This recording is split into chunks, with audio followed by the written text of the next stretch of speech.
Thank you to Davisher for sponsoring today's video. We've got all of our colours, including some ramp. Nothing but ramp really, but hopefully we can get our commander out and get some card draw going, so we'll keep this. A Pearl Medallion and an Izzet Signet on turn 2. So I think with the Nature's Law here, we'll go for a Tiger to get in an untapped red mana, and then we can play the Orcish Lumberjack, maybe make use of that mana next turn. A 3 mana Smothering Tithe thanks to the discount. The blue player throws down Proft's Eidetic Memory, but doesn't have any creatures to put the plus counters on. Reckless Impulse is going to be some card draw, showing us some lands.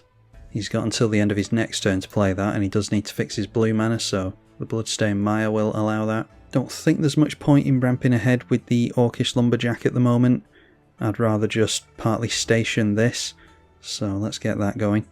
And then next turn maybe we can go Aftermath Analyst to finish crewing that, so that we can then start to sack lands and play additional lands and the like. The first spell from Sin is a Dark Deal, so we'll have to see what our plan is now. Made Vivi go down to 2 at least, but not sure that was an intelligent idea. Into a Smothering Tithe.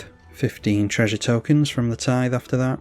Bruenor into play, let's see if he can get haste. Throws onto that a Hedge Witch's Mask. +1/+1, and can't be blocked by big creatures. Could have been worse. 3 cards in hand. Vivi making it into play, as does Electrostatic Field, can ping us with instants and sorceries. Only 2 cards in his hand though. Okay, just another land for us. Do we have to go for Smothering Tithe with the Boseiju? I mean, the damage is kind of done, isn't it? Aren't we best just going after one of his good equipment? Let's station this, now that we can't reanimate all our lands. And now we can activate with the Hearthhull. I'll sacrifice the tap land into it, so we draw 2 more cards. And okay, we've got Cabal Coffers there. With a Splendid Reclamation isn't the worst. Might just have to take advantage of that while we've got it, although setting up with a Pitiless Carnage is very, very tempting. Yeah, I might actually do that. Let's go for a Surveyor land first. Rampaging Baloths, I suppose we can keep on top in order to do all the landfall stuff into. So let's really take our time then, and try and keep this player looking very threatening, because hopefully we'll be able to in one turn go for the Pitiless Carnage, sacrifice a bunch of our lands, draw that many, and then bring all the lands back with the Reclamation. That's the loose plan at the moment. Just pray that we don't see another wheel. I suppose I could have plotted the Pitiless Carnage there actually. Sin deciding to pay the tax on Smothering Tithe. That wheel must have been terrible for him. Oh, he's got a Cabal Coffers. Surely he could have done something with that mana. Just wanted a 2-drop 3 visits apparently. Sarkhan the Masterclass. Planeswalker comes into play, followed by Sword of the Animist. So he's down to 1 card in hand, equips that for free onto his commander. So this is now an 11/5. And where is it going? I suppose the argument is us, because we've got Urborg and we're enabling 2 Cabal Coffers, but can't really argue against Vivi. Yeah, so he does go in towards that commander, gets a Rampant Growth with the equipment, and decides to chump block with the field. Probably a wise move. There might be some kind of double strike. And Opt is the first spell into Vivi. So plus counter and a damage to each of us. And that means that he is going to be triggering the Proft's Eidetic Memory, as well as the Smothering Tithe. Arcane Signet. The enchantment triggers, putting plus counters on Vivi. 2 cards in hand, and currently a 3/6. Swings in at the Sarkhan. Solve the equation after that is a tutor, so soon be able to refill his hand here, I imagine. I hope it's not in the form of a wheel. We have 5 cards in hand, so a Windfall or something like that might be tempting. He's deciding to pass though, so maybe holding up counter magic. Alright, so the Rampaging Baloths we knew we were getting into. I think we play a land first in order to make maximum mana with the Cabal Coffers. So let's just make it the Gaia's Cradle.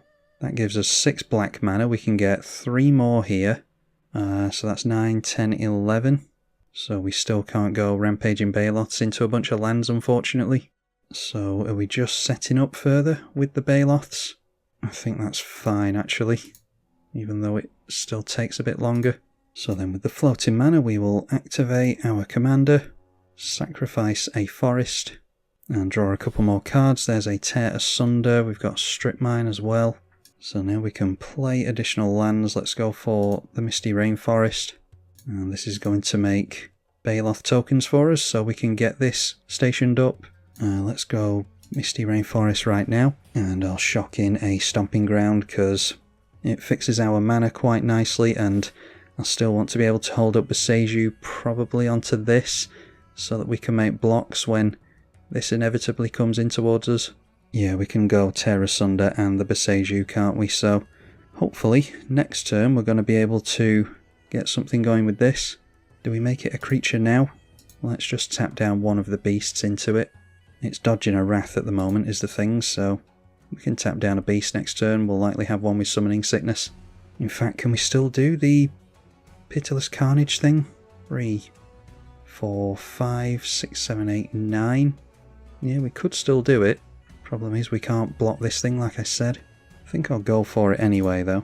So we'll sacrifice with our commander, just any forest, and go red, red and green. That leaves us with 5 and 9 mana. So we can go Pitiless Carnage, sacrifice any number of permanents. We'll just go for all of our lands. Could even go for the tapped beast, I suppose. And again, Smothering Tithe has already done its damage. So we're obviously seeing way more cards here than we would have done. And we definitely need to replay the lands. So let's go for Splendid Reclamation. And we need to keep one green open for Boseiju, which we'll have to do this turn now. Return all lands from graveyard to the battlefield tapped, which ramps us ahead very nicely. Got a Surveil land in all that, and obviously make a bunch of beasts as well. And Assassin's Trophy I think is going to be useful to keep, so I'll put that on top. And then Boseiju I should have channeled before the Splendid Reclamation actually, because we could have had it in play. Get rid of the mask. Oh, I thought this was only one. Of course we don't control a legendary creature, do we? So I'm going to have to animate this after all, so that we do control a legendary creature. That means that we're susceptible to a board wipe, but better than dying to this thing, because we've got nothing but big creatures to block with at the moment. And we drew into, by the way, some lands including Glacial Chasm, the Tireless Tracker, even though Brush Razor I have not played yet, but that's another means of sacrificing lands. And then we've got a Blasphemous Edict if we're desperate as well, but nothing we can do at the moment. Yeah, if I was always going to animate this, then I should have done it before all the sacrificing of lands, because we could have had a lot of damage on our opponents. I didn't account for the fact that we would have had to do that for Boseiju, so missed out on a lot of damage there, unfortunately. See if we can dodge a Wrath at this point. Ancient Adamantoise, that's the second time I've seen that one in recent games. Never seen it actually played though. Open the armory, that's a tutor that we don't want to see, because whatever he grabs it's not going to be good for us. He went after Helm of the Host. Well, he doesn't have unblockable on his commander at least. There's a counter spell from Vivi, we were lucky to dodge that one. Goes on Helm of the Host. Interesting if that's what he shooted for though, I didn't actually look before, I should have done. Cyclonic Rift. So there's every chance he's going to go for that next turn. This is a 4/4 flyer coming in at us. And the Bruenor goes to the right for some commander damage. So I'm hoping that the Izzet player allows us a combat so that we can get rid of one guy. But he might not be able to afford it without his commander's mana. It's a Stream of Unconsciousness. Target creature gets -4 to its power and you draw. Putting that on the Adamantoise. And decides to allow that to be countered to the ward. So missing out on a draw there. I'm not sure what the aim was. Might as well have drawn a card there. And looks as though he's going for the Rift. Yep, so there it is. We each get some more damage, but we managed to ramp on the previous turn at least. And we should be able to get back into this easily enough. We can draw cards if we crew up the Susur as well. Vivi swings in towards us with 7 power, and no cards in hand at the moment. We knew we were drawing into the Assassin's Trophy. Before we make landfall, I'll just go for Cabal Coffer's mana now. That gives us 11 mana. Where is it? Rampaging Baloths. And then we can get our commander in and Tireless Tracker as well, I think. We'll have to crack Fabled Passage for mana now, unless we want to try and draw into a land. Yeah, let's just go for it now. So grab a forest. That definitely comes in untapped, makes another beast. Play the tracker. Might be worth going Strip Mine onto the Cabal Coffers to slow this guy down. We could hurt this guy's blue mana, although he's got no cards in hand. Let's crew up the Hearthhull, and we'll just go all the way immediately this time. It's strip mine, making a couple of tokens, a clue and a beast. Sacrifice the strip mine to the Cabal coffers, and we'll get the first loss of life on our opponents with the commander. Let's see how good Even Dough is, I suppose. Maybe should have done that before now as well. Sacrifice a fetch. That means that we can get some impulse draw. Each of our opponents loses 2 life to that as well. And we exile off the top of our library a Mossborn Hydra, which we can play. Let's just go Bayou, making more landfall stuff. And then tap down for 7 mana. Let's play out the Mossborn Hydra so it doesn't get stuck in exile. If it gets wrapped, then so be it. We could go Tear Asunder onto Vivi, although he's got no cards in hand, like I said, so probably risk just leaving it alone. Haven't activated the Hearthhull yet, actually. So pay into sacrificing a basic, and again, impulse draw with Evandel, showing us an Elvish Reclaimer this time. And we can play an additional land. There is Lotus Cobra. We've got Korvold as well, which we can sack clue tokens into, so I think that's the play here. Obviously, we had the Wooded Foothills that we can make an additional land with thanks to our commander, so we'll get double landfall on fetches. Don't have any haste, unfortunately, because this thing is going to get buffed up like crazy, but we need to go and get ourselves a basic red mana. Again, cracking the fetch has our opponents lose 2. So I think they would have lost about 10 or 12 life on the previous turn had I planned it out properly. So they'd be in a much more precarious position here if I'd played much better like I should have done. Tap down a red, go for the Korvold, and when that enters we sacrifice a clue token, which will put a plus counter on the Tireless Tracker. It doesn't care how the clues are sacrificed. Puts a plus counter and a card draw on the Korvold, and there is Will of the Sultai. That's very nice. So I suppose we might as well station this while we've got the chance. And now next turn for 2 mana, tap and sack a beast or something. We could draw more cards. Might as well get Elvish Reclaimer. Get rid of its summoning sickness for a single green. And then it's just a land trapped under here. So pass the turn and hope that we make it round a turn cycle. Staff of Titania isn't going to do much without any creatures in play. But we've really hurt our opponent's mana getting rid of that Cabal coffers. And Bruenor didn't look like it had any means of haste. Could just replay Smothering Tithe and the commander, I suppose. Maybe the Planeswalker. We're aiming for grabbing Field of the Dead with this, so that we can dodge Wraths. Throws out the Pearl Medallion again. And a 3 mana Bruenor. And then a Sword of Hearth and Home, which he can equip for free. Don't think he has to worry about protection from swords or anything, but he can chump block a big green creature. We'll still be able to get trample damage through with this though. So we've dodged 2 potential Wraths so far. Let's see what Vivi can top deck into. Just decides to pass the turn, so we could buff up something to be pretty big on Korvold maybe, because it has evasion. Haven't exactly sequenced out all my plays particularly well this game. Let's activate Cabal Coffers, and then we can go for the Elvish Reclaimer, sacrificing the Underground Mortuary that we just tapped into the coffers.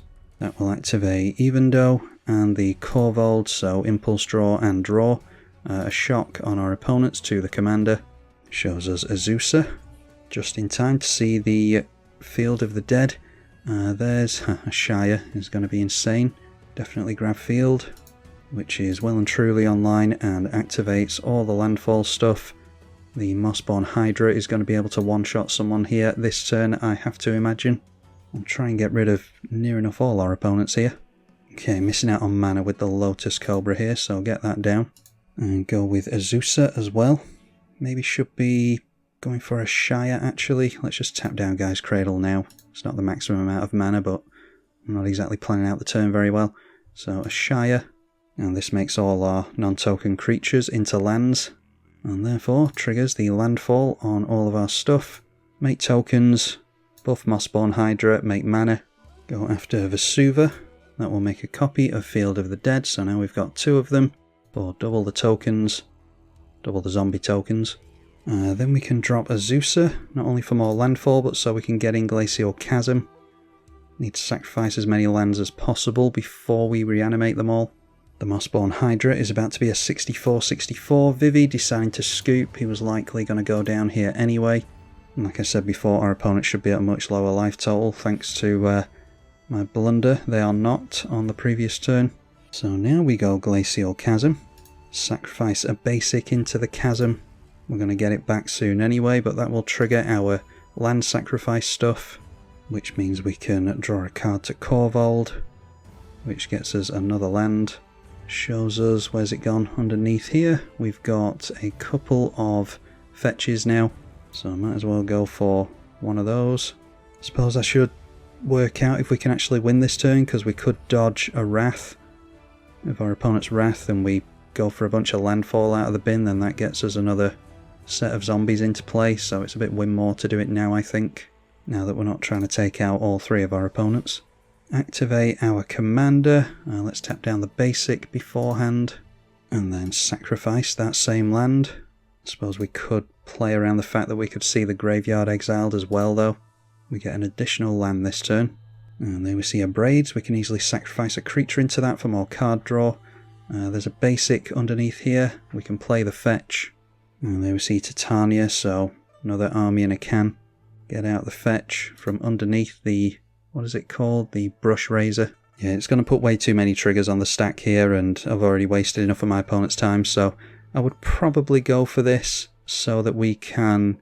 Yeah, actually I could pile plus counters onto a trample creature, or any creature really. We can have two big trample creatures, so I might go for it just to help push the damage through here. So be prepared for a bunch of landfall triggers. I dare say our opponent's probably scooped to this. I don't even know how many lands we've got in the bin. And we haven't activated Susur yet in order to...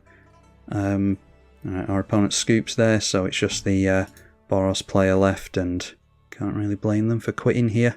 It's a shame we haven't drawn into any of our means of sacrificing lands here, because that would be an interesting way to end it. Just sacrifice a bunch of our lands and deal 20 damage to him with the commander. The Mossborn Hydra currently is a 5/12/5/12, so there's 2, 4, 6, 8, 10, 12 I think triggers on the stack. Our opponent scoops because I'm sure this is very, very boring. But yeah, this would be multiplied by 2 to the power of 12, I think I just said. So whatever that is, it would be thousands and thousands of damage. Probably a few 100,000 of damage. So that alone would have been enough to do it. Piling the plus counters onto the Baloth would have been enough to take out another player. I'm not sure if we could have taken out a third and final player. Maybe if we crack some clue tokens and get into a means of sacrificing lands, then we could have just done that into our commander for the victory. Yeah, so some definite sequencing errors there. The main one being that I missed out on that damage from my commander when I was trying to dodge Wraths. And having said that, I didn't even look at the tutor to see what he tutored for, so I could have seen that there was a Cyclonic Rift incoming and just played straight into that. Anyhow, managed to get the win together regardless, so hopefully you all enjoyed it. If you want to see more from Hearthhull, then let me know. It seemed to be quite popular last time. Massive thank you to the patrons for their financial support of the channel as well. I'm tribalkai. Thank you for watching.